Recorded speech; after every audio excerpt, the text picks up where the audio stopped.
Mobi robin کے بستر سے نکلی اور خیمے کے پردے کے پاس جا کر پردہ اٹھایا۔ باہر جھانکا، اندھیرے میں اسے کچھ بھی نظر نہ آیا۔ وہ باہر نکل گئی اور خیمے کی اوٹ سے دیکھا کہ سنتری کہاں ہے۔ اسے دور کسی کے گنگنانے کی آواز سنائی دی۔ یہ سنتری ہی ہو سکتا ہے۔ موبی چل پڑی۔ درختوں سے گزرتی قدم قدم پیچھے دیکھتی وہ ٹیلے تک پہنچ گئی اور اپنے خیمے کا رخ کر لیا۔ نصف راستہ طے کیا ہوگا کہ اسے دو آدمیوں کی دبی دبی باتوں کی آواز سنائی دینے لگی۔ یہ آوازیں اس کے خیمے کے قریب معلوم ہوتی تھی۔ اسے یہ خطرہ نظر آنے لگا کہ سنتری نے معلوم کر لیا ہے کہ ایک لڑکی غائب ہے اور وہ کسی دوسرے سنتری کو یا اپنے کمانڈر کو بلا لایا ہے۔ اس نے سوچا کہ خیمے میں جانے کی بجائے اپنے ان 5 ساتھیوں کے پاس چلی جائے جو مراکشی تاجروں کے بھیس میں کوئی 1.5 میل دور خیمہ زن تھے، مگر اسے خیال بھی آ گیا کہ اس کی گمشدگی سے باقی لڑکیوں پر مصیبت آ جائے گی۔ وہ تھی تو پوری چلاک، پھر بھی ان پر پابندی سخت ہونے کا خطرہ تھا اور کوئی چارہ کار بھی نہ تھا۔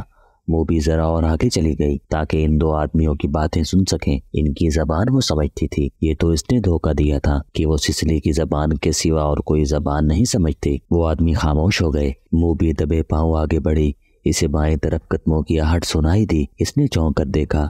درختوں کے درمیان اسے ایک سیاہ سایہ جو کسی انسان کا تھا جاتا نظر آیا۔ اس نے رخ بدل لیا اور ٹیلے کی طرف آنے لگی۔ موبی کوئی خطرہ مول نہیں لینا چاہتی تھی۔ وہ ٹیلے پر چڑھنے لگی۔ ٹیلا اونچا نہیں تھا، فوراً ہی اوپر چلی گئی۔ وہ تھی تو بہت ہوشیار، لیکن ہر انسان ہر قدم پر پوری احتیاط نہیں کر سکتا۔ وہ ٹیلے کی چوٹی پر کھڑی ہو گئی۔ اس کے پس منظر میں ستاروں سے ابھرا ہوا آسمان تھا۔ سمندر اور صحرا کی فضا رات کو آئینے کی طرح شفاف ہوتی تھی۔ درختوں میں جاتے ہوئے آدمی نے ٹیلے کی چوٹی پر درخت کے تنے کی طرح ایک سایہ سا دیکھا۔ موبی نے پہلو اس آدمی کی طرف کر دیا۔ اس کے بال کھلے ہوئے تھے جنہیں اس نے ہاتھ سے پیچھے کیا۔ اس کی ناک سینے کا ابھار اور لمبا لبادہ تاریخ میں بھی راز کو فاش کرنے لگا۔ یہ آدمی رات کے سنتریوں کا کماندار تھا۔ آدمی رات کے وقت کیمپ کی گشت پر نکلا اور سنتریوں کو دیکھتا پھر رہا تھا۔ یہ سنتریوں کی تبدیلی کا وقت تھا۔ کماندار اس لیے زیادہ چوکس تھا کہ سلطان ایوبی 3 سالاروں کے ساتھ کیمپ میں موجود تھا۔ سلطان ڈسپلن کا بڑا ہی سخت تھا۔ ہر کسی کو ہر لمحہ خطرہ لگا رہتا تھا کہ سلطان رات کو اٹھ کر گشت پر آ جائے گا۔ کماندار سمجھ گیا کہ ٹیلے پر کوئی لڑکی کھڑی ہے۔ اس شام کمانداروں کو خبردار کیا گیا تھا کہ صلیبیوں نے جاسوسی اور تقریب کاری کے لیے لڑکیوں کو استعمال کرنا شروع کر دیا ہے۔ یہ لڑکیاں صحرائی خانہ بدوشوں کے بحروب میں بھی ہو سکتی ہیں اور ایسی غریب لڑکیوں کے بھیس میں بھی جو فوجی کیمپوں میں کھانے کی بھیک مانگنے آتی ہیں، اور یہ لڑکیاں اپنے آپ کو مغویہ اور مظلوم ظاہر کر کے پناہ بھی مانگ سکتی ہیں۔ کمانداروں کو بتایا گیا تھا کہ آج 7 لڑکیاں سلطان کی پناہ میں آئی ہیں جنہیں بظاہر رحم کر کے مگر انہیں مشتبہ سمجھ کر پناہ میں لے لیا گیا ہے۔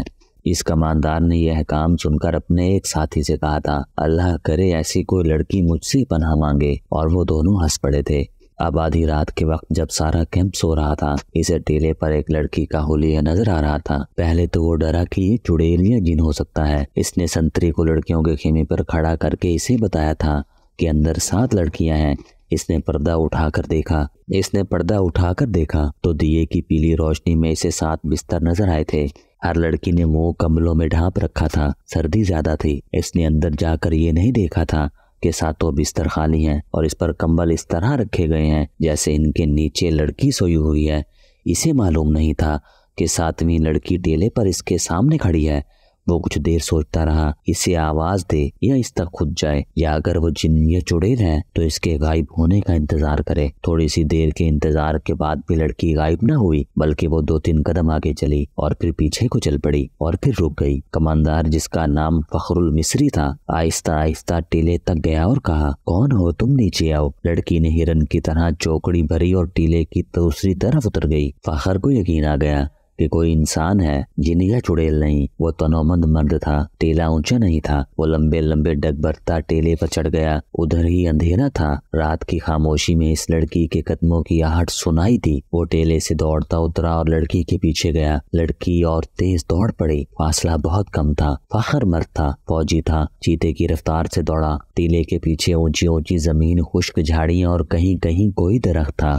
بہت سا دوڑ کر فخر المصری نے محسوس کیا کہ اس کے آگے تو کوئی بھی نہیں۔ اس نے رک کر ادھر ادھر دیکھا۔ اسے اپنے پیچھے ایک سایہ اور لڑکی کے قدموں کی آہٹ سنائی تھی۔ وہ تربیت یافتہ لڑکی تھی۔ جہاں اسے حسن اور شباب کے استعمال کی تربیت دی گئی تھی، وہاں اسے فوجی ٹریننگ بھی دی گئی تھی اور خنجر زنی کے داؤ پیچ بھی سکھائے گئے تھے۔ وہ ایک درخت کی اوٹ میں چھپ گئی تھی۔ فخر آگے گیا تو وہ دوسری طرف دوڑ پڑی۔ یہ تاک کو بانک وچولی کی مانند تھا۔ فخر کو اندھیرا پریشان کر رہا تھا۔ وہ بھی کے قدم خاموش ہو جاتے تو وہ رک جاتا، قدموں کی آواز سنائی دیتی تو وہ دوڑ پڑتا۔ غصے سے وہ باولا ہوا جا رہا تھا۔ اس نے یہ جان لیا کہ یہ کوئی جوان لڑکی ہے، اگر بڑی عمر کی ہوتی تو اتنی تیز اور اتنا زیادہ نہ بھاگ سکتی۔ فخر اس کے تعاقب میں 2 میل کا فاصلہ طے کر گیا۔ موبی نے جھاڑی اور اونچی نیچی زمین سے بہت فائدہ اٹھایا۔ اس کے مرد ساتھیوں کا ڈیرا قریب آ گیا تھا۔ وہ دوڑتی ہوئی وہاں تک جا پہنچی۔ اس نے اپنے آدمیوں کو آوازیں دی۔ وہ گھبرا کر جاگے اور خیمے سے باہر آئے۔ ایک نے مشل جلائی۔ یہ ڈنڈے کے سرے پر لپٹے ہوئے کپڑے تھے۔ ان کی آگ کی روشنی بہت زیادہ تھی۔ فخر نے تلوار سونت لی اور ہانپتا کانپتا ان کے سامنے جا کھڑا ہوا۔ اس نے دیکھا کہ یہ 5 آدمی لباس سے سفری تاجر نظر آتے ہیں اور مسلمان لگتے ہیں۔ لڑکی ان میں سے ایک کی ٹانگوں کو دونوں بازوؤں میں مضبوطی سے پکڑے بیٹھی ہوئی تھی۔ مشعل کے ناچتے شعلے میں اس کے چہرے پر گھبراہٹ اور خوف نظر آ رہا تھا۔ اس کا سینہ ابھر اور بیٹھ رہا تھا۔ اس کی سانسیں بری طرح اکھڑی ہوئی تھی۔ یہ لڑکی میرے حوالے کر دو، فخر المصری نے حکم کے لہجے میں کہا۔ یہ ایک نہیں، ایک آدمی نے التجا کے لہجے میں جواب دیا۔ ہم نے تو 7 لڑکیاں آپ کے سلطان کے حوالے کی ہیں، آپ اسے لے جا سکتے ہیں۔ نہیں، موبی نے اس کی ٹانگوں کو اور مضبوطی سے پکڑتے ہوئے روتے ہوئے اور خوف زدہ لہجے میں کہا، میں اس کے ساتھ نہیں جاؤں گی۔ یہ لوگ عیسائیوں سے زیادہ وحشی ہیں۔ ان کا سلطان انسان نہیں سانڈ ہے۔ موبی نے اس کی ٹانگوں کو اور مضبوطی سے پکڑتے ہوئے روتے ہوئے اور خوف زدہ لہجے میں کہا، میں اس کے ساتھ نہیں جاؤں گی۔ یہ لوگ عیسائیوں سے زیادہ وحشی ہیں۔ ان کا سلطان انسان نہیں سانڈ ہے، درندہ ہے۔ اس نے میری ہڈیاں بھی توڑ دی ہیں۔ میں اس سے بھاگ کر آئی ہوں۔ کون سلطان؟ فخر نے حیران ہو کر پوچھا۔ وہی جسے تم صلاح الدین ایوبی کہتے ہو، موبی نے جواب دیا۔ وہ اب مصر کی عربی بول رہی تھی۔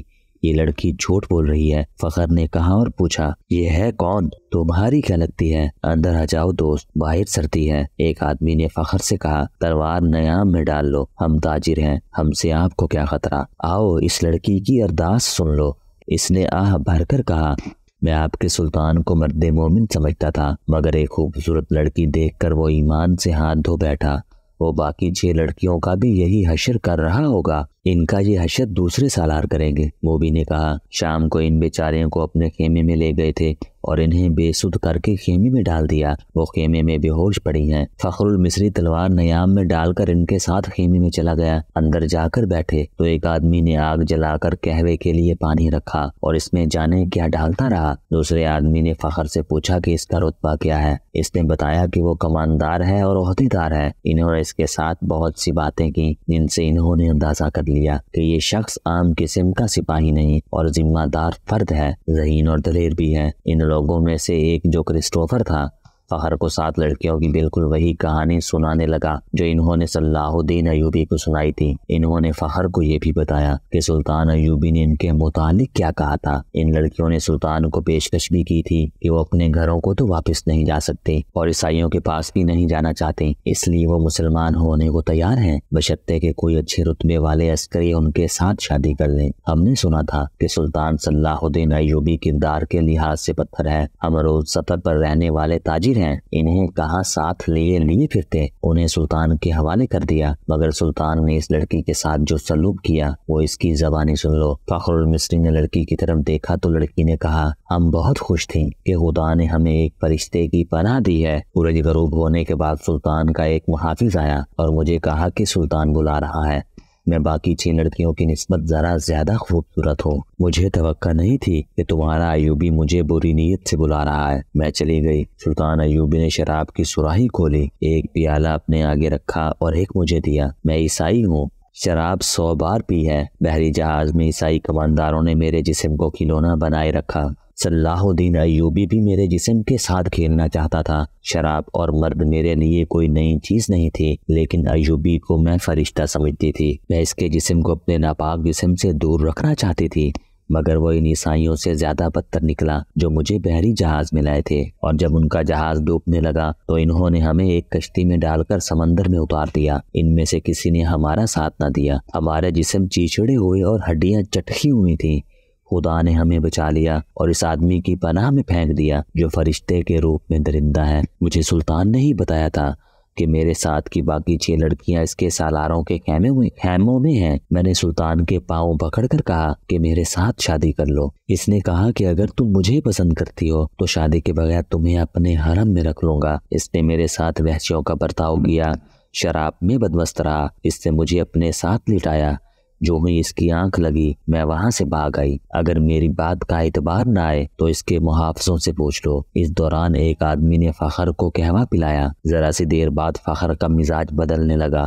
اس نے نفرت سے قہقہا لگایا اور کہا، ہمیں حکم دیتے ہیں کہ عورت اور شراب سے دور رہو اور خود شراب پی کر راتیں عورتوں کے ساتھ گزارتے ہیں۔ فخر محسوس ہی نہ کر سکا کہ لڑکی کی کہانی محض بے بنیاد ہے، اور نہ ہی وہ محسوس کر سکا کہ اس کا مزاج کیوں بدل گیا ہے۔ اسے حشیشین پلا دی گئی تھی۔ اس پر ایسا نشہ طاری ہو چکا تھا جسے وہ نشہ نہیں سمجھتا تھا۔ وہ اب اپنے تصوروں میں بادشاہ بن چکا تھا۔ لڑکی کے چہرے پر مشعل کے شعلوں کی روشنی ناچ رہی تھی۔ اس کے بکھرے ہوئے سیاہی مائل بھورے بال چمک رہے تھے۔ وہ فخر کو پہلے سے زیادہ حسین نظر آنے لگی۔ اس نے بے تاب ہو کر کہا، تم اگر چاہو تو میں تمہیں پناہ میں لیتا ہوں۔ نہیں، لڑکی ڈر کر پیچھے ہٹ گئی اور بولی، تم بھی میرے ساتھ اپنے سلطان جیسا سلوک کرو گے۔ تم مجھے اپنے خیمے میں لے جاؤ گے اور میں ایک بار پھر تمہارے سلطان کے قبضے میں آ جاؤں گی۔ ہم تو اب دوسری 6 لڑکیوں کو بھی بچانے کی سوچ رہے ہیں۔ ایک تاجر نے کہا، ہم ان کی عزت بچانا چاہتے ہیں اگر ہم سے بھول ہوئی۔ فخر المصری کی نگاہیں لڑکی پر جمی ہوئی تھی۔ اس نے اتنی خوبصورت لڑکی کبھی نہیں دیکھی تھی۔ خیمے میں خاموشی طاری ہو گئی جسے کرسٹوفر نے توڑا۔ اس نے کہا، تم عرب سے آئے ہو یا مصری؟ مصری، فخر نے کہا، میں 2 جنگیں لڑ چکا ہوں، اس لیے مجھے یہ عہدہ دیا گیا ہے۔ سوڈانی فوج کہاں ہے جس کا سالار ناجی ہے؟ کرسٹوفر نے پوچھا۔ اس فوج کا ایک سپاہی بھی ہمارے ساتھ نہیں آیا، فخر نے جواب دیا۔ جانتے ہو ایسا کیوں ہوا؟ کرسٹوفر نے کہا، سوڈانیوں نے صلاح الدین ایوبی کی امارت اور کمان کو تسلیم نہیں کیا۔ وہ فوج اپنے آپ کو آزاد سمجھتی ہے۔ ناجی نے سلطان ایوبی کو بتا دیا تھا کہ وہ مصر سے چلے جائیں کیونکہ وہ غیر ملکی ہیں، اس لیے ایوبی نے مصریوں کی فوج بنائی اور لڑانے کے لیے یہاں لے آیا۔ اس نے تم لوگوں کو شرافت اور نیکی کا جھانسا دیا اور خود عیش کر رہا ہے۔ کیا تمہیں مال غنیمت ملا ہے؟ اگر تمہیں ملا بھی تو سونے چاندی کے 2 ٹکڑے مل جائیں گے۔ سلیبیوں کے جہازوں سے بے بہا خزانہ سلطان ایوبی کے ہاتھ آیا ہے۔ وہ سب رات کے اندھیروں میں سینکڑوں اونٹوں پر لاد کر قاہرہ روانہ کر دیا گیا ہے، جہاں سے دمشق اور بغداد چلا جائے گا۔ سوڈانی لشکر کو سلطان نے ہتھیار کر کے غلاموں میں بدل دینا چاہتا ہے، پھر عرب سے فوج آ جائے گی اور تم مصری بھی غلام ہو جاؤ گے۔ اس عیسائی کی ہر ایک بات فخر المصری کے دل میں اترتی جا رہی تھی۔ اثر باتوں کا نہیں بلکہ موبی کے حسن اور حشیش کا تھا۔ عیسائیوں نے یہ حربہ حسن بن صباح کے حشیشین سے سیکھا تھا۔ موبی کو بالکل توقع نہیں تھی کہ یہ صورتحال پیدا ہو جائے گی۔ یہ ایک مصری اس کے تعاقب میں اس کے دام میں آ جائے گا۔ انہیں معلوم ہو گیا کہ فخر مصر کی زبان کے سوا اور کوئی زبان نہیں جانتا۔ موبی نے اپنے 5 ساتھیوں کو سنانا شروع کر دیا کہ رابن زخمی ہونے کا بہانہ کر کے زخمیوں کے خیمے میں پڑا ہے اور اس نے کہا ہے کہ ناجی سے مل کر معلوم کرو کہ اس نے بغاوت کیوں نہیں کی یا اس نے عقب سے صلاح الدین ایوبی پر حملہ کیوں نہیں کیا، اور یہ بھی معلوم کرو کہ اس نے ہمیں دھوکہ تو نہیں دیا۔ وہ باتیں کر رہی تھی تو فخر نے پوچھا، یہ کیا کہہ رہی ہے؟ یہ کہہ رہی ہے، ایک نے جواب دیا، اگر یہ شخص یعنی صلاح الدین ایوبی کی فوج میں نہ ہوتے تو یہ تمہارے ساتھ شادی کر لیتی۔ یہ مسلمان ہونے کو بھی تیار ہے، لیکن کہتی ہے کہ اب اسے مسلمانوں پر بھروسہ نہیں رہا۔ فخر نے بے تابی سے لپک کر لڑکی کو بازو سے پکڑا اور اپنی طرف گھسیٹ کر کہا، اگر میں بادشاہ ہوتا تو خدا کی قسم تمہاری خاطر تخت اور تاج قربان کر دیتا۔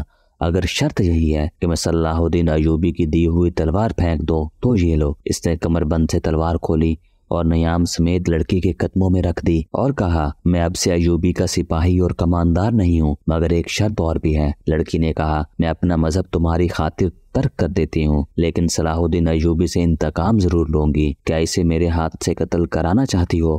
فخر نے پوچھا۔ لڑکی نے اپنے آدمیوں کی طرف دیکھا، سب نے ایک دوسرے کی طرف دیکھا۔ آخر کرسٹوفر نے کہا، ایک صلاح الدین ایوبی نہ رہا تو کیا فرق پڑے گا، ایک اور سلطان آ جائے گا، وہ بھی ایسا ہی ہوگا۔ مصریوں کو آخر غلام ہی ہونا پڑے گا۔ تم ایک کام کرو، سوڈانیوں کے سالار ناجی کے پاس پہنچو اور یہ لڑکی اس کے سامنے کر کے اسے بتاؤ کہ سلطان صلاح الدین ایوبی اصل میں کیا ہے اور اس کے ارادے کیا ہیں۔ ان لوگوں کو یہ تو علم تھا کہ ناجی کا سلیبیوں کے ساتھ رابطہ ہے اور موبی اس کے ساتھ بات کرے گی، لیکن انہیں یہ علم نہیں تھا کہ ناجی اور اس کے معتمد سالار خفیہ طریقے سے مروائے جا چکے ہیں۔ اس تک لڑکی کو ہی جانا تھا، اس کا اکیلے جانا ممکن نہیں تھا۔ اتفاق سے انہیں فخر المصری مل گیا، لہٰذا اس کو استعمال کرنے کا فیصلہ ہو گیا۔ یہ آدمی چونکہ سلطان ایوبی کی نظر میں آ گئے تھے، اس لیے ابھی اس کی نظر میں رہنا چاہتے تھے۔ اس کے علاوہ انہوں نے موبی سے سن لیا تھا کہ ان کا شعبہ جاسوسی اور تخریب کاری کا سربراہ رابن اسی کیمپ میں ہے اور فرار ہوگا، اس لیے وہ اسے مدد دینے کے لیے بھی وہاں موجود رہنا چاہتے تھے۔ ان کے ارادے معلوم نہیں کیا تھے۔ صلاح الدین ایوبی پر چلایا ہوا ان کا تیر خطا گیا تو انہیں سلطان ایوبی کے سامنے لے جایا گیا تھا۔ ان کا بہروپ اور ڈرامہ کامیاب رہا، لیکن ان کا مشن تباہ ہو گیا، لہٰذا اب وہ بدلی ہوئی صورتحال اور اتفاق سے فائدہ اٹھانے کی کوشش کر رہے تھے۔ فخر المصری حسن اور حشیش کے جال میں آ گیا تھا۔ اس نے واپس کیمپ میں جانے کا فیصلہ کر لیا۔ اسے یہ مشورہ دیا گیا تھا کہ وہ لڑکی کو لے کر روانہ ہو جائے۔ ان لوگوں نے اسے اپنا ایک اونٹ دے دیا، پانی کا ایک مشکیزہ دیا اور تھیلے میں کھانے کا بہت سارا سامان ڈال دیا۔ ان ایشیا میں کچھ ایسی چیزیں تھیں جن میں حشیش ملی ہوئی تھی۔ موبی کو ان کا علم تھا۔ فخر کو ایک لمبا چوگا اور تاجروں والی دستار پہنا دی گئی۔ لڑکی اونٹ پر سوار ہوئی، اس کے پیچھے فخر سوار ہو گیا اور اونٹ چل پڑا۔ فخر گرد و پیش سے بے خبر تھا اور وہ اپنے ماضی سے بھی بے خبر ہو گیا تھا۔ صرف یہ احساس اس پر غالب تھا کہ روئے زمین کی حسین ترین لڑکی اس کے قبضے میں ہے، جس نے سلطان کو ٹھکرا کر اسے پسند کیا ہے۔ فخر نے موبی کو دونوں بازوؤں میں لے کر اس کی پیٹھ اپنے سینے سے لگا لی۔ موبی نے کہا، تم عیسائی کمانداروں اور اپنے سلطان کی طرح وحشی تو نہیں بنو گے، میں تمہاری ملکیت ہوں، جو چاہو کرو، مگر میں پھر تم سے نفرت کروں گی، کہو تو میں اونٹ سے اتر جاتا ہوں۔ فخر نے اسے اپنے بازوں سے نکال کر کہا، مجھے صرف یہ بتا دو کہ تم مجھے دل سے چاہتی ہو یا محض مجبوری کے عالم میں میری پناہ لی ہے۔ پناہ تو میں ان تاجروں کی بھی لے سکتی تھی، موبی نے جواب دیا، لیکن تم مجھے اتنے اچھے لگے کہ تمہاری خاطر مذہب تک چھوڑنے کا فیصلہ کر لیا۔ اس نے جذباتی باتیں کر کے فخر کے اعصاب پر قبضہ کر لیا اور رات گزرتی چلی گئی۔ سفر کم و بیش 5 دنوں کا تھا، لیکن فخر المصری عام راستوں سے ہٹ کر جا رہا تھا کیونکہ وہ بھگوڑا فوجی تھا۔ موبی کو نیند آنے لگی۔ اس نے سر پیچھے فخر کے چہرے پر رکھ دیا اور گہری نیند سو گئی۔ اونٹ چلتا رہا اور فخر جاگتا رہا۔